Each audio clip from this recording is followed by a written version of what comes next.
అమరావతి పునఃప్రారంభ సభకు ప్రధానమంత్రి మోడీ రావడం వల్ల ప్రజలకు ఏం ఒరిగింది అని ఈ వీడియో ద్వారా ప్రశ్నిస్తున్నాను.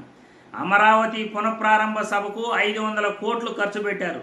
కానీ 58,000 కోట్ల ప్రాజెక్టులకు మేము శంకుస్థాపన చేస్తున్నాము అని అన్నారు. కానీ అది రాష్ట్రానికి తీస్తున్న అప్ప లేకపోతే కేంద్రం ఇస్తున్న సాయమా ప్రజలకు ఎందుకు చెప్పలేదు? అమరావతి రాజధాని కోసం లక్షల కోట్లు రాష్ట్ర ప్రభుత్వం అప్పులు చేస్తూ ఉంది. ఇది ప్రజలపై పడే భారం కాదు అని మీరు చెప్పగలరా?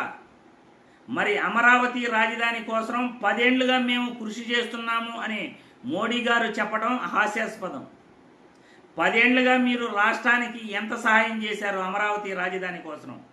మరో 4 ఏళ్లు మీరు ఎంత సహాయం చేయబోతున్నారు అమరావతి రాజధాని కోసం?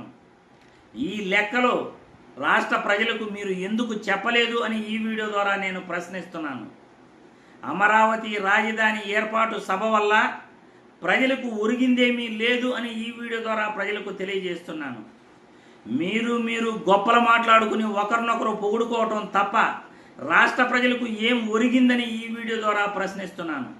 రైతుల కష్టాల గురించి మాట్లాడలేదు, గిట్టుబాటు ధర గురించి మాట్లాడలేదు, నిరుద్యోగుల గురించి మాట్లాడలేదు, ఉద్యోగ అవకాశాల గురించి మాట్లాడలేదు. మరి రాష్ట్ర ప్రజలకు ఏం ఒరిగిందని ఈ వీడియో ద్వారా నేను ప్రశ్నిస్తున్నాను.